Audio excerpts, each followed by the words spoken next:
our own jungle forest and the growing trees. And we are calling a many among, yes. That is a very good example from a young person of this country. We are calling and challenging other people. Please come forward. We will allocate you forest. We will allocate you spaces so that we can together move forward and be able to achieve this very noble agenda for this good country of ours. Allow me there to end there and also invite my CS, who has the message from the sector, and who I believe, for those who did not know, or maybe you have ever heard, you heard of somebody called Mechoke. Today we have a Mechoke in the house by the name Adeni Duale, and he's doing a good job, and we are supporting him to meet the agenda. Karibu sana CS.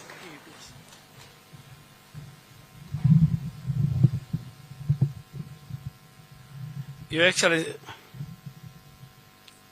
Excellency, the First Lady of the Republic of Kenya, Mama Rachel Ruto, Principal Secretaries present, partners, our distinguished children, distinguished guests, ladies and gentlemen, happy Mazingara Day.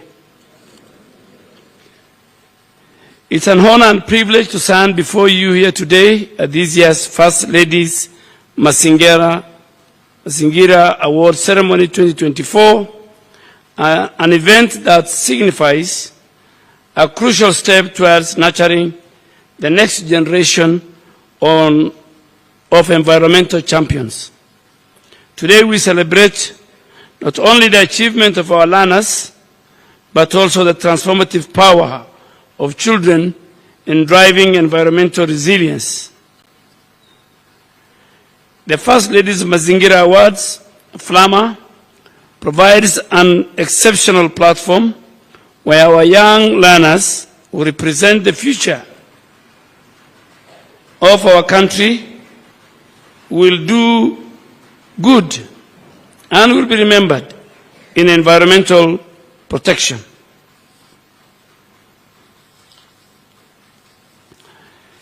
Therefore, by empowering them through initiatives like FLAMA, we ensure they become active participants in solutions, not passive observers.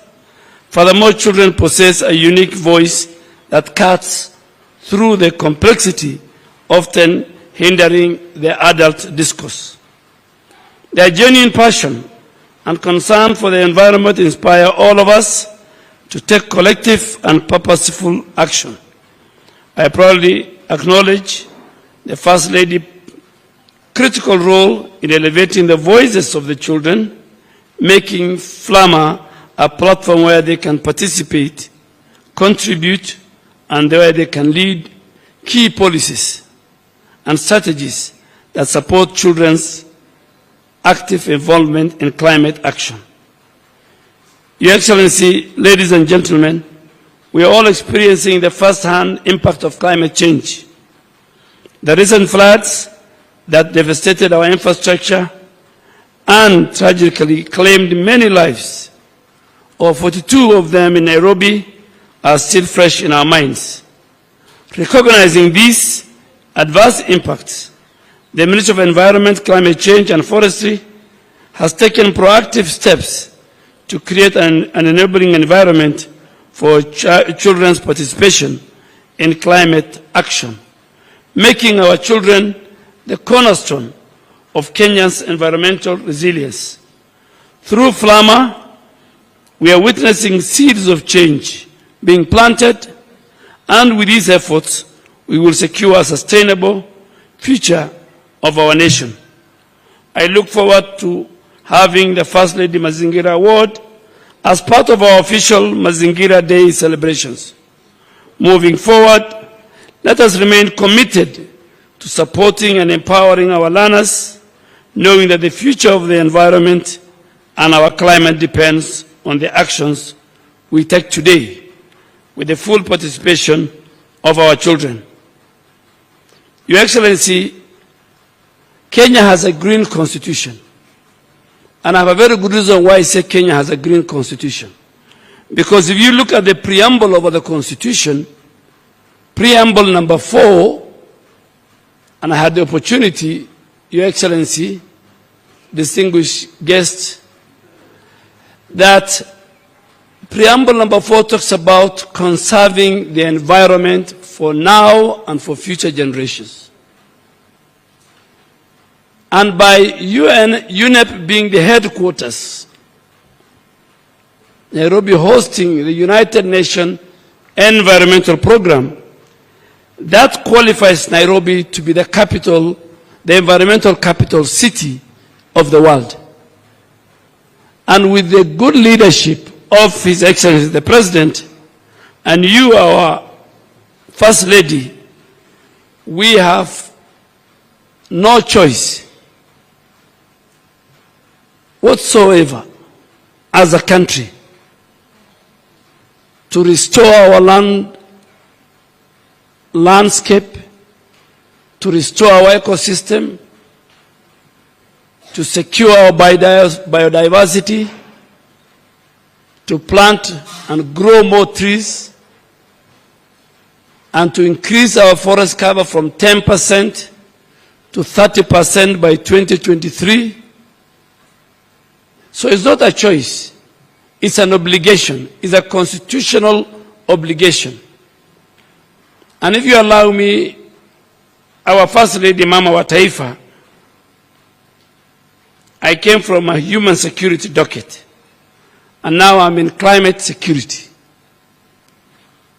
The people who pollute Nairobi River or Nairobi rivers, the law is very clear. The regulators are here. The chairman and the DG of NEMA are sitting here. Nairobi Deputy Governor is here. We will shame in public, in private, those who pollute Nairobi rivers and all our urban and rural rivers. We will shame them, whether they're in the industries, and we will ask even banks, because we have one of our key banks present here, that you must deny them credit. Your customers who participate in the pollution of the environment. Every citizen, NEMA has an obligation in law. Every citizen, the garbage that leaves your home must be traced to a dump site. The vehicles that carry your garbage must be the right vehicle. In Nairobi, you sometimes drive, Her Excellency. You're driving on the expressway or any highway, and then there's a vehicle that is just pouring litter on the road. That will not happen again. It will not happen under our watch. So, Deputy Governor, the ones that you secure, even the trucks that carry clinker and other things to cement factories, they must comply with the law. The President has given the Cabinet of the Republic of Kenya, every Cabinet Minister, to have a day within the month to go and plant and grow trees. And again, that Cabinet Minister has a target. Every county governor has a target. Every county commissioner has a target. And we said 30% of the 15 billion trees, Her Excellency, will be fruit trees. And that's why, with your help, we want to empower the rural women. We want to empower our schools. That 30% must go to the rural women in our villages. That when they're told these are the seedlings, and there are 5 institutions, Kenya Defense Forces, NYS, KFS, K-Free, and the Kenya prison have been given the mandate to make sure they secure the right seedlings for our country. So it's our commitment. It's a citizen choice. It is from the bottom up of the President. It's not us who can plant trees. It must be bottom up. The citizens in their conscience must protect the environment. We must have the right waste management. We must have the right air and noise pollution. We must have the right environment. The biggest, just to conclude, Excellency, before I close, the only place in Kenya which has the highest number of visitors is Karura Forest. 70,000 people go every month. Why do Kenyans go to Karura Forest? This morning I was very, very happy we're at Arboretum. I think there were about 4,000, 5,000 who go every. With the work of the city, county, we are rehabilitating and bringing the ecosystem of City Park. We want to create another ecosystem in Ngong and Ololua Forest. So those who live in Karen don't need to come all the way to Karura Forest. So this is a very good initiative.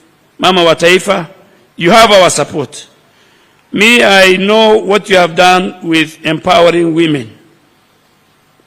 I have worked with you many years, close to 15 years. The women you have empowered through Joyua. With their testimony, I know what you touch becomes a success. I know this will be a success.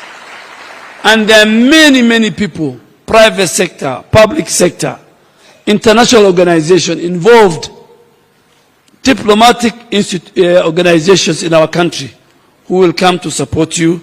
You have our support. We pray for you. We pray for our president. We pray for our country. We wish you all the best. Count on the support of the Kenya government on behalf of my boss and on behalf of my colleagues in cabinet and on my own behalf as the minister in charge of this docket. With those many, many remarks, I'll ask you to stand up. It's my pleasure and duty to invite the only one, Mama wa Taifa.